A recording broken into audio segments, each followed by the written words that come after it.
and welcome to my review for Bridget Jones's Baby. So Bridget Jones's Baby is the third in the trilogy of Bridget Jones. It started with Bridget Jones's Diary, then it was Bridget Jones The Edge of Reason, and now it is this one. The previous two I have not seen, so I went into this one pretty much completely blank on what was going to happen. All I really knew about it is that it starred Renee Zellweger and Colin Firth, and it followed the premise of the main character, Bridget Jones, who is pregnant and has a baby yet doesn't know who the father is. So it's about her trying to figure it out.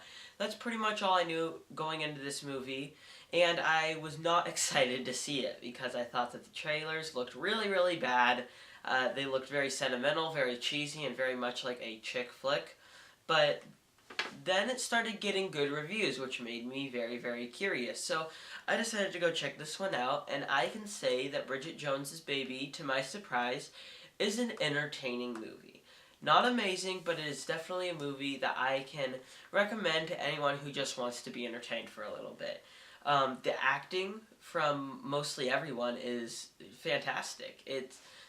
Without the characters being so vibrant and so rich, the movie would definitely not be near as entertaining, and the characters wouldn't feel as good without the actors giving such great performances behind it. Renee Zellweger, you can clearly tell, is very invested in this role and very much loves to play this role because she's been doing it for 15 years. The last one came out 15 years ago, and she came back to return for it 15 years later, so you can clearly tell that she does like playing the character.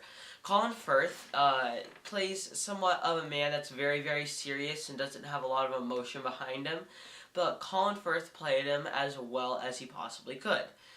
Everyone else in the cast does pretty well. They sort of just blend together in a way, but they all do decent, good jobs.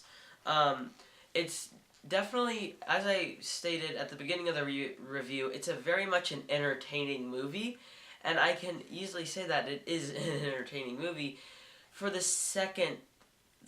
last two-thirds of it. The first third of the movie is very, very raunchy, and honestly, I had a hard time enjoying it because it wasn't well made and it just wasn't entertaining at all. It was sort of random. It didn't really know what it wanted to be. The first third I had a lot of issues with. However, after I got over that, the last two thirds were definitely very entertaining. And the humor can be very hit or miss, but when it hits, it is definitely great.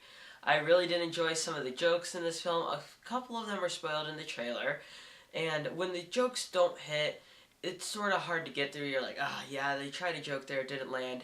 But when they do get to the jokes that do land, they land pretty well.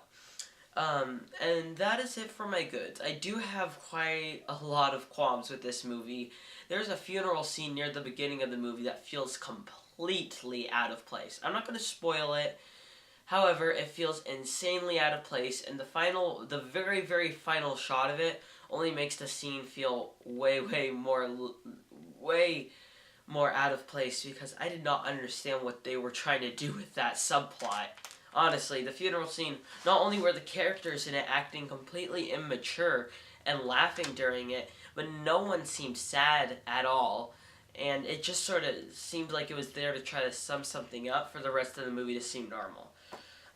It's very much an over-the-top movie for at least 75% of it. There's 25% of it that you think, oh, okay, that's enjoyable, and it's slightly realistic. However, a lot of this movie is insanely over the top with some of the things that happen. It rarely ever reaches realism, and even when it's a state between over the top and realism, it's still just kind of weird.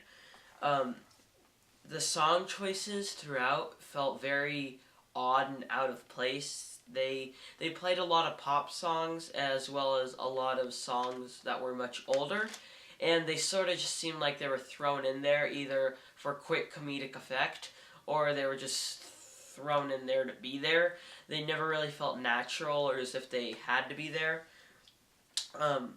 It's a very one-sided triangle.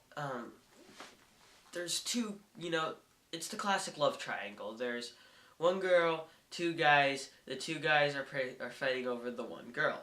So it's something we've seen on screen many, many times, and usually it's very much a one-sided love triangle, where the girl is very much focused on one guy and the other guy's just sort of hanging out there. That's exactly what you get in this movie. In fact, this movie as a whole is very cliche.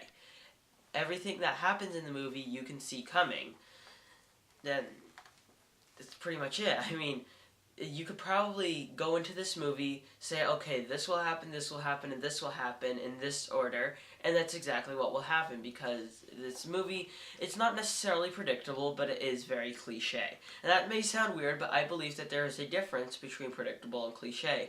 Predictable is where you know things are going to happen. Cliche is where you don't necessarily know things are going to happen, but you can see them, but you've seen them a million times before. And that's what this movie is.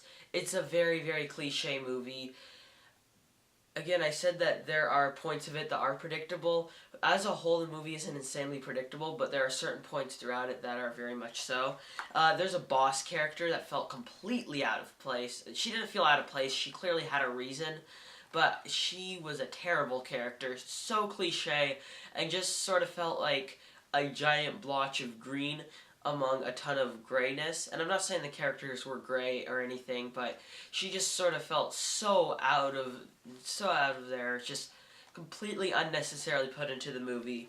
And now for my main issue with the movie, the tone and consistency. This movie did not know what it wanted to be. It went from being a serious drama to a weird raunchy romance to a sentimental movie about having a baby. It did not know what it wanted to be. It was constantly going all around to different places, trying to figure out what it was, yet it could never really do that. And that was a huge issue, because the first third is super raunchy. The second third is a combination of sentimental and drama. The last third is, like, at least a half of the last third has no tone at all. It just sort of feels really weird and out there, and you have no clue what they're trying to get at. And then it goes back into a combination of sentimental and dramatic, and then just goes straight up sentimental. And I really don't like tone inconsistencies in movies. I don't like to find that, because it really brings me out of the movie, and I have a hard time being brought back in because of it. However, overall, I will say that Bridget Jones's Baby is an entertaining movie. It's a good movie.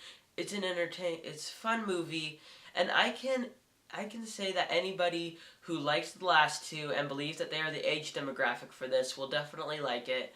However, I'm not necessarily the age demographic, so I will end up giving Bridget Jones's Baby a 5.9 out of 10. It almost reached into that good realm. I can't quite bring it to there just because of the insane tone. Also, the very final shot that felt very out of place. And overall, the movie as a whole feels messy. However, I can still say it's an entertaining movie. So, that concludes my review for Bridget Jones's Baby. I'm Robert Burke, and this has been The Clever Critics. Goodbye.